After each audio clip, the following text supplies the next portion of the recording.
In today's video, I'm going to teach you how to delete your Docusign account. Sometimes we may need to close accounts we're no longer using, and knowing the right steps to do so safely is essential. So let's dive into the process and make it as straightforward as possible. First, you'll need to open your preferred web browser and navigate to the Docusign website. You can easily do this by entering docusign.com into the address bar. Once you're on the home page, the next step is to locate the login option. You'll find it at the top right corner of the page.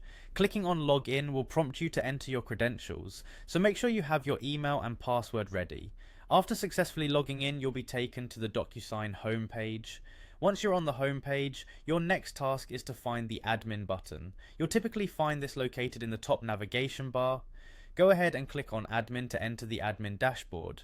This area hosts all your account settings and options, including those concerning your account management. After you're in the admin section, locate the plan and billing section. This step is crucial because it holds the option we need to proceed with closing the account. Click on plan and billing and you'll see a variety of details related to your subscription and payment plans. Carefully look for the close account option, which you'll find within this section. Once you spot it, go ahead and click it. At this point, Docusign may prompt you with some confirmation screens. This safety measure is there to make sure you genuinely wish to close your account.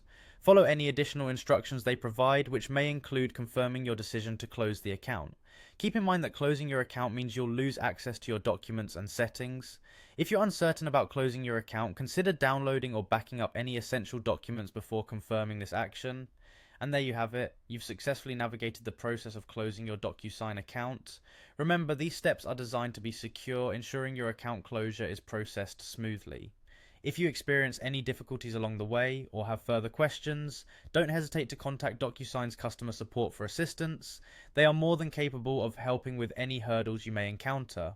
Thank you for following along with this guide on how to delete your Docusign account. If you found this video helpful, consider sharing it with someone who might need it, or leave a comment below if you have any questions or need further clarification on any steps. As always, I appreciate your time and hope you have a fantastic day ahead.